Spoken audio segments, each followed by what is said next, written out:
En la olla Sazón Pública nos encontramos con un personaje importantísimo del continente en este año.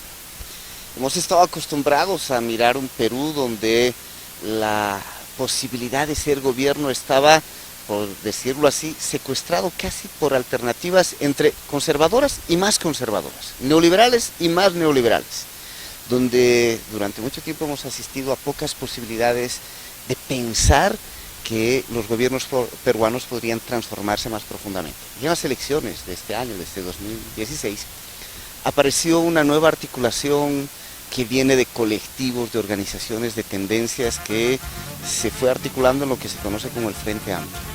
Y apareció una candidatura que además no venía desde esta Lima centralista, metropolitana del Perú, sino venía desde otro lugar, en este caso desde el Cusco. Y apareció Verónica Mendoza. Y fue fundamental entender que esto le estaba dando una nueva posibilidad, una nueva apertura al escenario político vinculado a la disputa de los gobiernos, del Estado en el Perú. Nos encontramos a Vero en ese camino y lindo tenerte en la olla Sazón Pública, lindo que converses con Bolivia Vero. Muchas gracias por la oportunidad. Un saludo a todos nuestros hermanos y hermanas bolivianos y un mensaje de esperanza y optimismo, por qué no decirlo así, ya que en el Perú efectivamente gracias a movimientos sociales, procesos de lucha y de resistencia que se han venido dando en los últimos años, aunque fuera de manera desarticulada y precaria, pero gracias a esos movimientos y esas luchas se ha abierto una grieta, ¿no?, en la hegemonía neoliberal que ha permitido que el Frente Amplio genere enorme expectativa en el proceso electoral último y que nos plantea ahora el reto de consolidar ese espacio, ese horizonte, pero también ese tejido, ¿no?, entre movimiento social, político, para seguir disputando gobierno, pero también poder con la gente. Conversemos un poquito sobre eso. A ver, explíquele a la gente boliviana que no conoce la historia peruana, que no tiene los datos cotidianos, ¿qué diablos es esto del Frente Amplio? Difícil de explicar. Mira, en términos formales y en términos de estructura, empezó como un agrupamiento de pequeñas organizaciones políticas de izquierda, colectivos juveniles, organizaciones sociales, sindicales, gente de movimientos, ciudadanos independientes también, pero que ha venido convirtiéndose cada vez más en un espacio de encuentro, ¿no?, en el que se van tejiendo y encontrando distintos procesos de lucha, de resistencia y distintos debates, y que ha tenido entonces una expresión en el proceso electoral último, pero en el cual también tenemos mucha conciencia de que la disputa por lo institucional, por el gobierno, es absolutamente insuficiente, ¿no?, y que necesitamos fortalecer el tejido con el movimiento social. Y ahora les puedo contar que estamos en un debate interno después del proceso electoral, donde se ha generado una enorme expectativa de participación en el frente para ver qué modelo organizativo, qué tejido empezamos a tejer, valga la redundancia, que nos permita ese diálogo, interpelación entre la dimensión institucional, ¿no?, con la dimensión desde los movimientos, ¿no? Ahora, ¿cómo se explica que un frente que articula, como dices, colectivos, fuerzas políticas anteriores, muchas de ellas vistas en el escenario de primero, así pequeñitas, ¿no?, algunos sindicatos, organizaciones más tradicionales, otras más nuevas, de pronto en un Perú donde no había terciado electoralmente, conquiste, si no me equivoco, un 16% y poco más, y sea la tercera fuerza política, y que haya generado de pronto una posibilidad de pensar de que se podía disputar también estos escenarios electorales, y únicamente en ellos tú dices, estamos discutiendo el tejido más allá del escenario meramente electoral, pero que también tuvo fortaleza electoral. ¿Cómo se explica eso? Son múltiples factores, ¿no? Uno primero y esencial para mí es el hecho de que al Frente Amplio como proceso le precede, o el Frente Amplio se nutre en todo caso de todos estos procesos de lucha, resistencia, movimientos en defensa de los territorios frente a proyectos extractivistas, en defensa de espacios públicos urbanos, mujeres, jóvenes, trabajadores, que fueron movilizándose en el Perú en los últimos años y que abrieron un espacio de disputa electoral que el Frente Amplio terminó encarnando de alguna manera. Creo que tiene que ver también con un tema táctico electoral, y es que la izquierda o quienes buscaban un proyecto alternativo en el país, habían optado en los últimos procesos electorales por ir dentro de coaliciones más amplias centristas, ¿no? Diluyéndose y perdiendo un poco identidad. El último muy fuerte fue lo de Ollanta Humala. Así es, la izquierda, digamos, fue parte de esa amplia coalición, pero claro, en una situación de marginalidad y perdiendo un poco identidad de alguna manera, ¿no? Y en el último proceso electoral tuvimos la audacia de participar como proyecto político propio, ¿no? Con una identidad programática propia y clara, buscando disputar claramente sentidos comunes, conscientes de que partíamos de un espacio de marginalidad, pero que había que empezar a disputar ya. Y un tercer factor que creo que es clave es el hecho de habernos propuesto empezar a hacer carne de lo que decíamos, ¿no? Tratando de renovar la política en nuestro ejercicio concreto. Por ejemplo, un elemento clave fue el haber convocado elecciones ciudadanas abiertas, es decir, a toda la gente a que pudiera elegir la candidatura presidencial y las candidaturas al Congreso, ¿no? Dando un mensaje de que queremos trascender esa política que se hace entre cuatro paredes, entre algunos iluminados que quieren tener la verdad, ¿no? Y hacerle en diálogo con la gente, desde sus expectativas, desde sus demandas, su ilusión, pero también cediéndoles el poder de que ellos puedan decidir en este tipo de procesos. Pasemos otro como tema, ya no centrarnos en el electoral, lo que configura eso como escenario político. ¿Cómo en el Perú, tú dices, se consultó a la gente las candidaturas?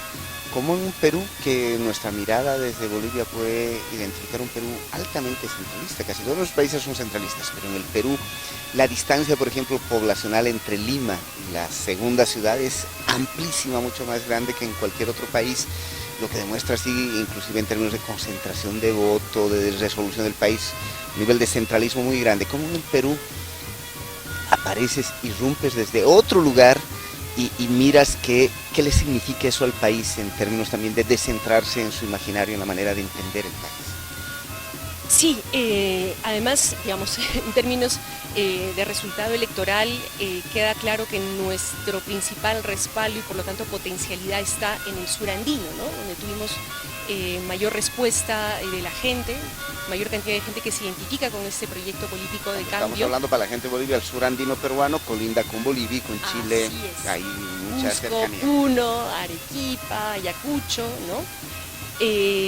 Donde desde hace mucho ya se sentía, se palpaba, ¿no? Esta suerte de rebeldía frente al modelo centralista, extractivista, que ha primado en los últimos años, pero en el que creo, en este último proceso electoral, hemos logrado de alguna manera evidenciar o potenciar un poco más otro elemento, que es el elemento identitario cultural, ¿no?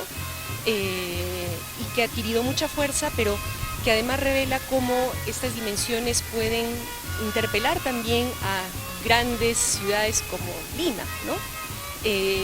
Mirándose ella misma, redescubriendo su identidad, porque esa Lima que tú describías en su momento es, por ejemplo, la ciudad en el Perú donde más se habla quechua, ¿no? Donde está... Un nivel de migración altísimo.